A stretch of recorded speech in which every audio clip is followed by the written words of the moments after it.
রাজপথে নেমে আসব, প্রয়োজনে আমরা দিল্লি অভিমুখী লং মার্চ করব, কোটি জনতা নিয়ে ভারতকে আবার হিন্দুত্ববাদ থেকে মুক্ত স্বাধীন করে ছাড়বো ইনশাআল্লাহ।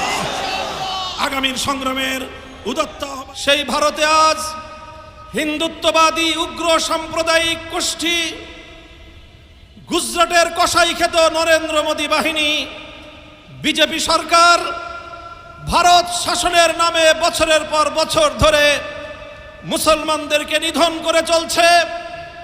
ভারতকে মুসলিম শূন্য করার এক গভীর ষড়যন্ত্র নিয়ে একের পর এক আইন তারা তৈরি করে যাচ্ছে এবং প্রয়োগ করে যাচ্ছে।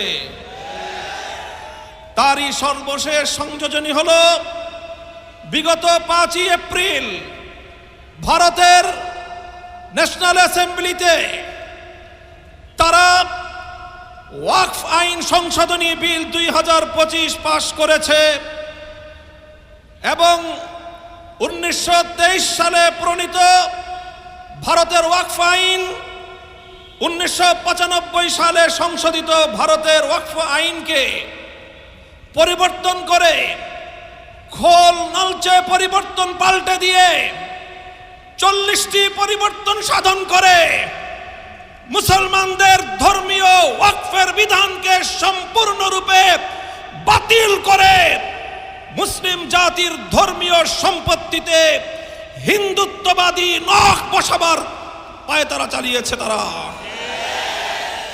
ভারতের প্রায় 6 লক্ষ একর ভূমিতে প্রতিষ্ঠিত শত শত বছর পূর্ব থেকে প্রচলিত আল্লাহর জন্য ওয়াকফকৃত মুসলমানদের ধর্মীয় স্থাপনা, মসজিদ, মাদ্রাসা, ঈদগাহ, কবরস্থান সহ অন্যান্য একান্ত ধর্মীয় কাজে আল্লাহর নামে ওয়াকফকৃত মুসলমানদের পূর্বপুরুষদের পক্ষ থেকে তাদের ব্যক্তিগত সম্পত্তি, যেই সম্পত্তি তারা ইসলাম এবং মুসলমানদের স্বার্থে উইল করেছে, ওয়াকফ করেছে, সেই সম্পত্তির দিকে আজকে হিন্দুত্ববাদী মোদী সরকারের লোলুপ দৃষ্টি পড়েছে।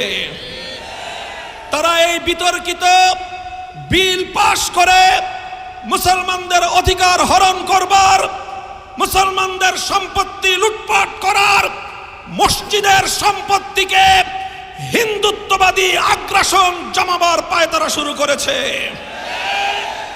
আমরা বাংলাদেশের পক্ষ থেকে এই জাতীয় চরম সাম্প্রদায়িক উগ্রবাদী সিদ্ধান্তের এবং বিল পাশের চরম নিন্দা জ্ঞাপন করছি।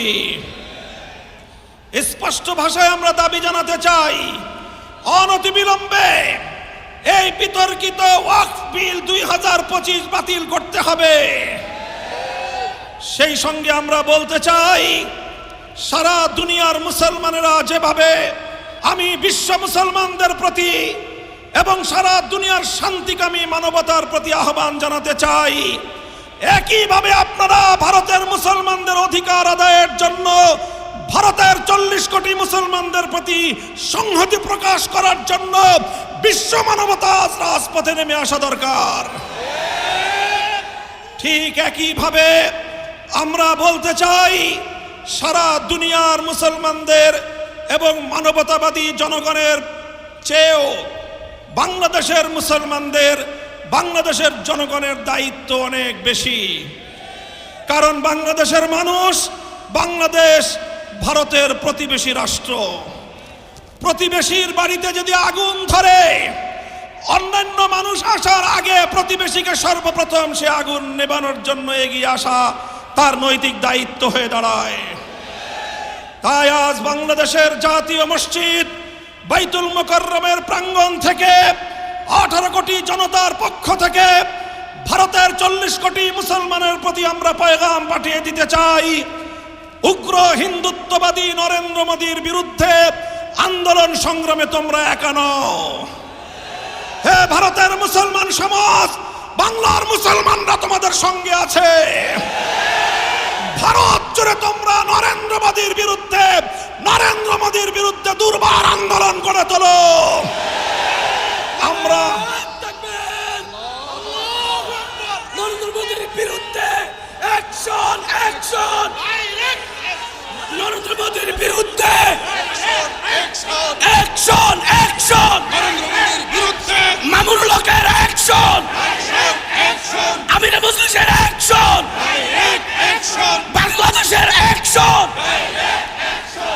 কাজেই আমি বলতে চাই, ভারতের মুসলমানরা যে কোনো কর্মসূচি ঘোষণা করবে, বাংলাদেশের মুসলমানরা তাদের পাশে থাকবে ইনশাআল্লাহ।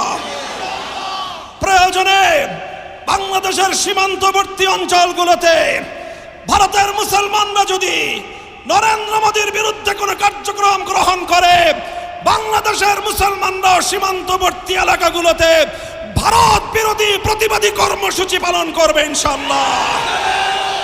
যদি প্রয়োজন মনে করি, আর এরপরেও যদি ভারতের মুসলমানদের নিধন বন্ধ না করা হয়, ভারতীয় মুসলমানদের স্বার্থের উপর একের পর এক আঘাত হানার সাম্প্রদায়িক এই কালো নীতি যদি ভারত সরকার পরিহার না করে, বাংলাদেশের মুসলমানরা ভারতের বিরুদ্ধে গোটা উপমহাদেশ ব্যাপী ঐক্যবদ্ধ সংগ্রামের ডাক দেবে ইনশাআল্লাহ।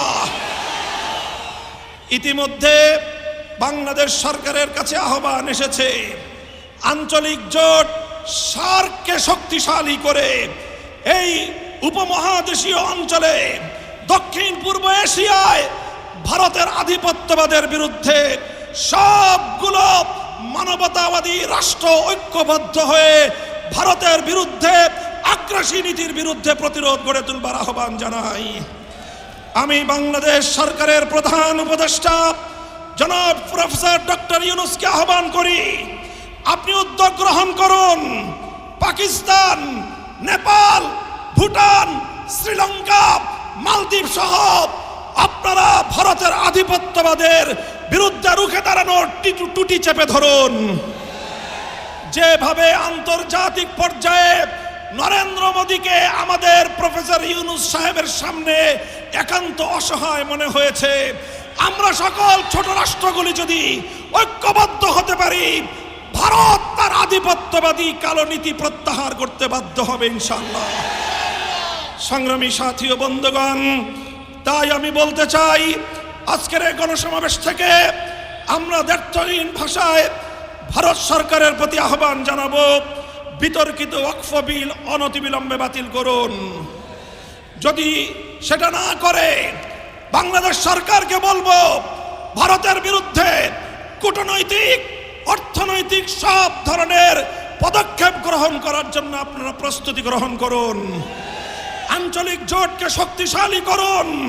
ভারতকে এক ঘরে করে ভারতের বিরুদ্ধে কূটনৈতিক যুদ্ধের ঘোষণা করুন।